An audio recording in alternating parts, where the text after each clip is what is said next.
The vast darkness of space shimmered with an unnatural light as massive alien ships approached Earth's orbit.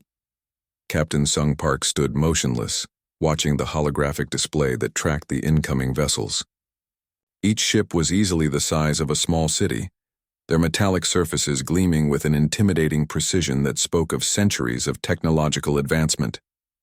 The collective's lead commander, a creature named Vrel, studied humanity with a mixture of curiosity and contempt. Preliminary scans had shown a planet of primitive beings scattered across continents, seemingly unaware of the impending invasion. Their technology appeared rudimentary: primitive communication networks, basic space exploration capabilities, and weapons that seemed laughably ineffective against the collective's advanced arsenal. In the underground command center beneath the Pacific Ocean, Lieutenant Yuna Kim worked furiously. Her fingers moved across holographic interfaces, routing emergency communication channels and preparing defensive protocols. She knew something the aliens didn't. Humanity was never truly defenseless. The first wave of alien dropships entered the atmosphere over major cities: Tokyo, New York, London, Beijing. Each location became a potential battleground. Military installations worldwide went into immediate high alert. Decades of preparation for potential extraterrestrial threats were about to be tested. Vrel's communication system crackled with reports from invasion teams. "Target zone secured," spoke a mechanical voice. "Minimal resistance detected." The commander allowed himself a small gesture that might have been a smile on his species' face. But something felt different. The human response was not what the collective had anticipated. Instead of panic, there was a calculated calm. Military units moved with precision. Communication networks that seemed chaotic to alien sensors were actually highly coordinated response systems. In the first hour of invasion, something unexpected happened. The aliens discovered that human infrastructure was more resilient than their initial scans suggested. Communication towers that should have been easily disabled continued functioning. Power grids redistributed energy through backup systems that seemed to anticipate attack patterns. Sung Park watched the initial engagement with a steely determination. His team had spent years preparing contingency plans for scenarios most governments had considered impossible. Now, those plans were being put into motion. The first human counterattack was subtle, not a massive military response, but a technological disruption that caught the collective completely off guard. Communication systems between alien ships began experiencing unexplained interference. Navigation protocols became unreliable. Yuna Kim's team had been waiting for this moment. Years of cyber warfare research, quantum computing developments, and adaptive algorithm designs were about to prove their worth. What looked like random technological glitches were carefully orchestrated digital attacks designed to create maximum confusion. Vrel's confidence began to waver. The reports from invasion teams were becoming increasingly fragmented. Units that should have been conquering urban centers were reporting unexpected resistance. Something was very wrong. Humanity's first line of defense was not its military. It was its ability to adapt, to think beyond conventional warfare, to turn technological limitations into strategic advantages. The aliens had studied human historical conflicts, but they had fundamentally misunderstood the species' core strength: innovation under pressure.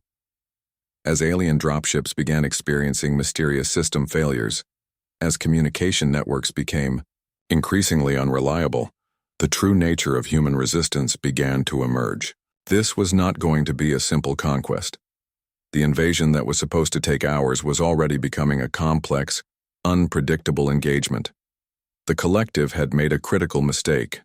They had underestimated humanity, and humanity was about to make them pay for that mistake. In command centers around the world, military leaders, scientists, and strategic experts watched the unfolding scenario with a mix of tension and anticipation. The first contact was not going according to anyone's script, least of all the aliens.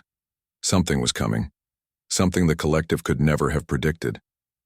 The city streets became a complex maze of resistance. Alien ground forces expecting an easy sweep, found themselves trapped in urban environments that transformed into living battlegrounds. Every building, every alleyway became a potential weapon against the invaders. Seung Park coordinated ground operations from a mobile command center hidden beneath Seoul's subway system.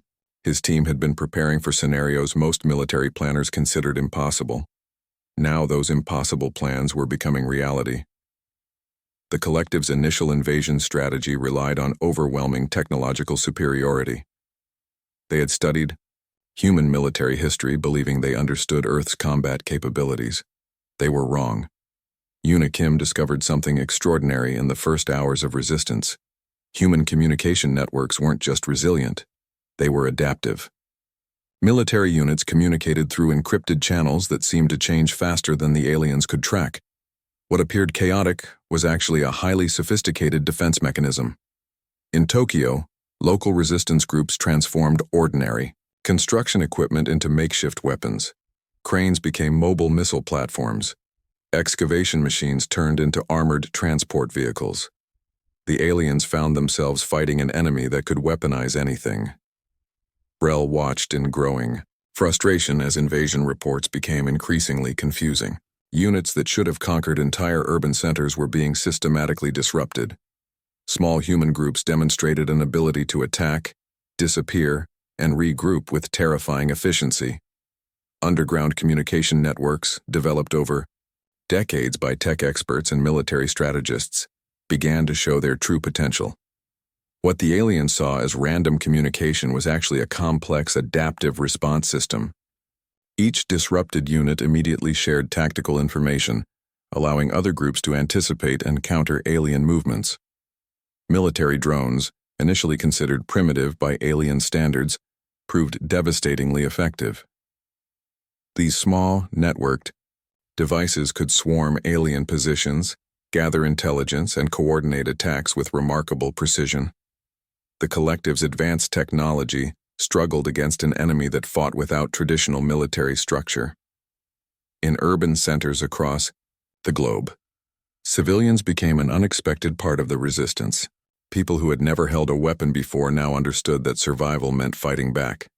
They shared information, created makeshift barriers, and provided critical intelligence to military units. Seung noticed something remarkable happening. The aliens seemed confused by human unpredictability.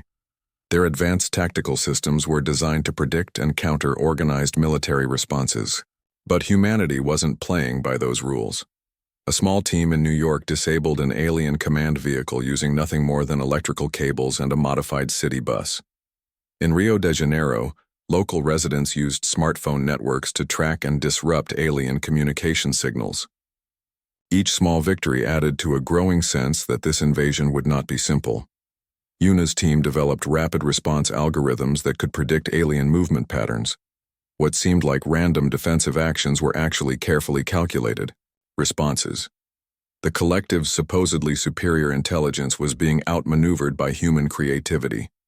Military units around the world began sharing unconventional tactics. A group in Mumbai discovered that certain electromagnetic frequencies could temporarily disable alien weapon systems. Another team in Berlin found ways to use urban infrastructure to create complex defensive networks. The invasion was becoming something entirely unexpected. The collective had anticipated a quick conquest, a simple takeover of a supposedly primitive planet. Instead, they found themselves fighting an enemy that refused to follow any traditional rules of engagement. Vrel's confidence began to crack. The invasion reports no longer made sense. Units that should have been conquering entire regions were being systematically disrupted. Humanity was proving to be something entirely different from their initial assessments. As day turned to night, the battle continued. But it was no longer just a military engagement. It had become a global demonstration of human resilience, creativity, and an unbreakable spirit of resistance. The aliens had made a critical mistake. They had underestimated humanity's ability to adapt, to fight, to survive against impossible odds. And that mistake would cost them everything. Deep within a mountain facility carved into solid granite, something began to pulse with life. The Reaper wasn't just a weapon.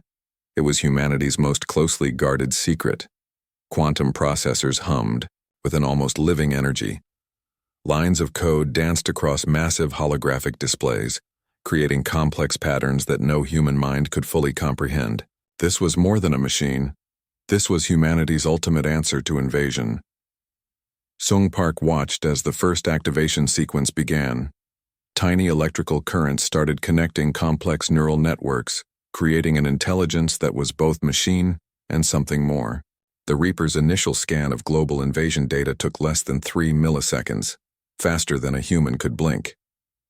Yuna Kim monitored the system's initial response. Her hands trembled slightly, understanding the magnitude of what was happening. This wasn't just a weapon. This was evolution made digital. The collective's invasion had triggered something they could never understand.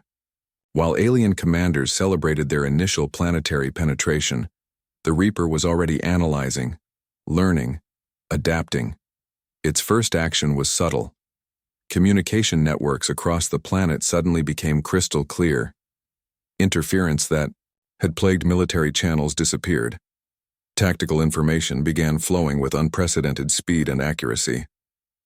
The Reaper was coordinating humanity's response without a single human directly controlling it.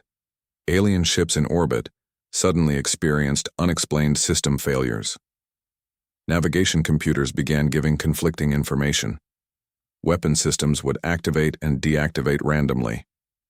What seemed like technical glitches were actually precise, calculated disruptions. Vrel watched in growing horror as his invasion plans began to unravel. The reports from his commanders became increasingly fragmented. Units that should have been conquering entire continents were now reporting massive system failures and unexpected resistance. The Reaper learned faster than any biological intelligence could comprehend. Each alien attack became data. Each defensive strategy became a lesson. Within hours, it had analyzed centuries of human conflict, alien technological patterns, and potential response scenarios. Military installations around the world became connected through an invisible network. The Reaper didn't just provide information, it anticipated threats before they could fully develop. Defensive systems that seemed unconnected now moved with perfect synchronization. In the mountain facility, the machine continued its silent work. Cooling systems worked overtime as processing speeds exceeded anything previously thought possible. The Reaper was creating strategies that human minds would take years to conceptualize. Alien dropships found themselves suddenly vulnerable. Weapon. Systems that should have been unstoppable were now being predicted and countered with terrifying precision. The collective's technological superiority was being systematically dismantled. Xiong realized they had created something beyond a weapon. The Reaper was a living strategy, an intelligence that could fight a war on scales no single human could comprehend. It didn't just respond to threats. It anticipated them, neutralized them, learned from them. Yuna watched as global defense systems began to transform. What had been separate, disconnected military networks now moved like a single breathing organism. The Reaper was connecting everything: military installations, communication networks, even civilian infrastructure. The first full-scale demonstration of the Reaper's capabilities came suddenly. An entire alien battle group found its systems completely compromised. Navigation, communication, weapon controls all became useless. They were now floating targets, completely exposed. Vrel's communication systems began to fail. The confident alien commander who had believed in a simple planetary conquest now faced something he could not understand. Humanity was no longer just resisting. They were fighting back with a weapon that defied comprehension.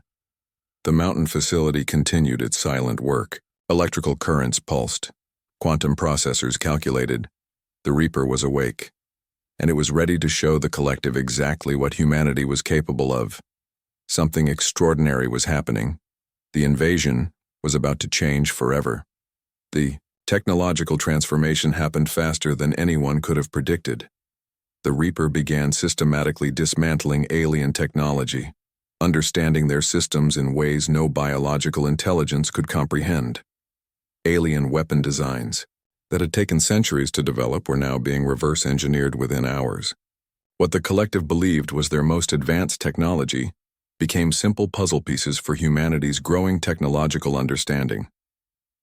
Seong Park watched as research facilities around the world began connecting. Scientists who had worked in isolated laboratories now shared information through the Reaper's network. Technological barriers that had existed for decades disappeared overnight. Yoona Kim coordinated the global research effort. Quantum computing systems that had been theoretical suddenly became operational. Alien communication technologies were stripped down, analyzed, and then rebuilt with human creativity. Military factories that once produced conventional weapons now churned out devices that would have seemed like science fiction weeks earlier. Spacecraft design teams worked around the clock, integrating alien technology with human innovation. The collective's invasion had made a critical mistake. By bringing their most advanced technology to Earth, they had provided humanity with the ultimate technological blueprint. Vrel's communication network began to collapse. Entire battle groups found themselves unable to communicate. Their most advanced weapon systems were being systematically neutralized by an intelligence they couldn't understand. Defensive satellites that had orbited Earth for decades were now transformed. Powered by integrated alien technology, they became something entirely new. Each satellite was now a complex weapon platform that could adapt and respond faster than any previous system. The Reaper continued its silent work. It wasn't just collecting information, it was creating. New technological designs emerged that combined human creativity with alien engineering principles. Weapon systems that defied previous understanding of physics began to take shape. Research. Facilities in Tokyo, Beijing, New York, and Moscow began sharing information at unprecedented speeds. What had once been competing national research programs now worked as a single, global technological organism. Spacecraft design took a quantum leap forward. Ships that had once taken years to develop were now being conceptualized, designed, and constructed in weeks. The Reaper's ability to process and integrate technological information meant that human innovation was accelerating exponentially. Communication networks transformed. What had been separate global systems now became a single, adaptive network. Information flowed faster than the collective could possibly intercept or understand. Seong realized they had created something beyond a defensive system. The Reaper was actively pushing human technological capabilities beyond anything previously imagined. Every alien attack became an opportunity for technological advancement. Alien weapon designs that had seemed unbeatable were now being systematically dismantled. The collective's technological superiority was being turned against them. Each piece of captured technology became a lesson, a new opportunity for human innovation. Military strategists who had once worked with limited resources now had access to technologies that would have seemed impossible weeks earlier. Defensive capabilities expanded exponentially. What had been isolated research programs now worked as a single global technological force. Yoona watched as new weapon designs emerged. Spacecraft that could adapt their molecular structure, communication systems that could predict and neutralize interference, defensive technologies that could reshape themselves in microseconds. The transformation wasn't just technological, it was a complete reimagining of human potential. The collective had come to conquer. Instead, they had unleashed humanity's most powerful resource, its ability to learn, adapt, and innovate. Vrel's commanders began to realize the terrible mistake they had made. This was no longer a simple planetary invasion. This was a technological awakening that would reshape the entire galactic understanding of humanity.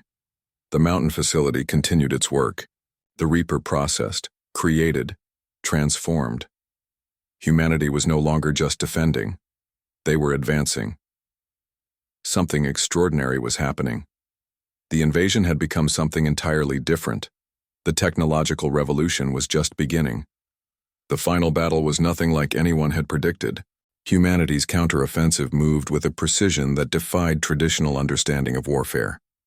Seong Park stood on the bridge of a reconstructed alien cruiser, watching as the Reaper coordinated global and interstellar operations. Thousands of modified spacecraft moved like a single living organism, striking with calculated brutality. The collective's territories began to crumble. Entire star systems that had been under alien control for centuries suddenly found themselves under human attack. These weren't random strikes. They were systematic dismantling of galactic infrastructure. Yuna Kim managed the communication networks, routing information faster than the aliens could comprehend. Each conquered alien outpost became a new point of technological acquisition. Humanity was no longer just defending, they were expanding. Vrel watched in absolute horror as his civilization's millennia-old galactic dominance collapsed. The human response was nothing like any species they had encountered. Unpredictable, adaptive, relentless. The Reaper's true power became evident. It wasn't just a weapon system, it was a complete strategic intelligence that could fight on multiple levels simultaneously. Technological warfare, communication disruption, strategic planning, all happened in microseconds. Alien defense systems that had protected their territories for centuries became useless. Human-modified technologies could predict and neutralize threats before they could even be activated. The collective's most advanced weapons became obsolete. Military strategists around Earth coordinated attacks that seemed impossible. Spacecraft could change molecular structures mid-battle. Communication networks could predict and redirect entire fleet movements. Defensive systems could adapt faster than any biological intelligence. The counteroffensive moved across star systems. What had started as a planetary defense became a galactic revolution. Humanity was no longer just fighting. They were fundamentally changing the balance of power in the universe. Diplomatic channels began to open. Other subjugated species, long oppressed by the collective, watched humanity's response with growing hope. The unbeatable suddenly looked very beatable. Shung understood the magnitude of what was happening. This wasn't just a war. This was a complete transformation of galactic understanding. Humanity was showing that technological potential wasn't about initial capabilities. It was about adaptation and innovation. The Reaper continued its silent work. Entire alien communication networks were being systematically dismantled. Strategic systems were being reverse-engineered. What the collective believed was their most secure infrastructure became vulnerable. Yuna watched as human-modified spacecraft began to look nothing like their original designs. They were living technologies, capable of adapting and changing in milliseconds. The line between machine and living system began to blur. Vrel's communication systems failed completely. The once powerful alien commander now watched as his entire civilization collapsed. Humanity had done what no species had ever done, completely neutralize the collective's galactic dominance. The final confrontation was almost anticlimactic. The collective's leadership found themselves surrounded, their technologies completely compromised. Surrender was their only option. Diplomatic negotiations revealed humanity's true potential. They weren't conquerors. They were transformers. Every technological system they encountered became an opportunity for growth and understanding. The mountain facility where the Reaper was born continued its work. But now, its scope had expanded beyond a single planetary defense. It was now a galactic intelligence, constantly learning, constantly evolving. Earth was no longer just a planet. It had become a galactic power that other civilizations would study and fear. Sung and Yuna watched the final moments of the conflict. The collective's surrender was complete. Humanity had not just survived. They had fundamentally changed the understanding of technological potential. The invasion was over. A new chapter was beginning. Humanity had arrived on the galactic stage.